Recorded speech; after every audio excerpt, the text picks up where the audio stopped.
କେତେ କାଳିଆ ଲୋକଟା ଦେଖାଯିବ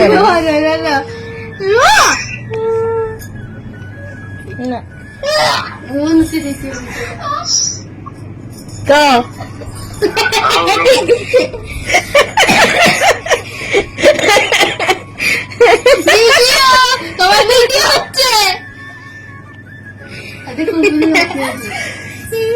Mama, mama, mama, kutu kutu, kunu kunu, tenu tenu, papa. এই দিনରୁ ଆଉ ରାତି ଭିତରେ ବାବାର କେଇଟା ଫୋନ୍ ଥାଏ। ମାମା କେମିତି ଅଛୁ, ଗୁନଗୁନ ମାମା କେମିତି ରହିଛୁ, ଆମେ ସମସ୍ତେ ଭଲ ଅଛୁ କି ନାହିଁ ସେଇ ଖବରଟା ହିଁ ଥାଏ। ଏଥିରେ ହିଁ ଆମ ପେଟ ପୁରିଯାଏ। ଦିନରୁ ରାତି ପୁରା ଖୁସିରେ ହିଁ କଟିଯାଏ।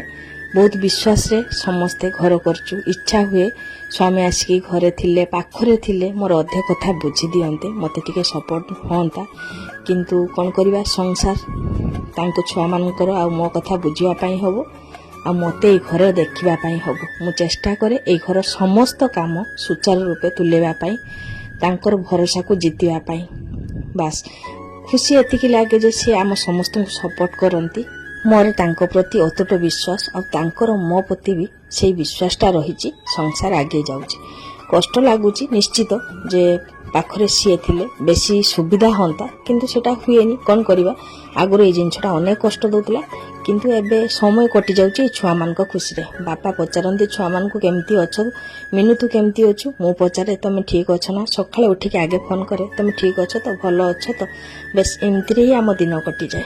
ଖାଲି ମାଆଙ୍କର ଆଶୀର୍ବାଦ ଥାଉ, ଏ ଘର ସବୁବେଳେ ଠିକ୍ ଠାକ୍ ହିଁ ଚାଲିଥାଉ, କେବେ କିଛି ବିପଦ ନ ପଡ଼ୁ, କାହାରି କିଛି ଅସୁବିଧା ନ ହଉ। ସମସ୍ତଙ୍କ ପାଇଁ ମୁଁ ଯେମିତି ମୋ ଛୁଆମାନଙ୍କର ସବୁ କର୍ତ୍ତବ୍ୟ ଠିକ୍ ସେ ଲିଭେଇ ପାରି, ଆଉ ତାଙ୍କ ଦେହ ଭଲ ଥାଉ, ଯେ ଆମଠାରୁ ଏତେ ଦୂରରେ ରହିକି ବି ଆମ ସମସ୍ତଙ୍କ କଥା ଏତେ ବୁଝୁଛନ୍ତି।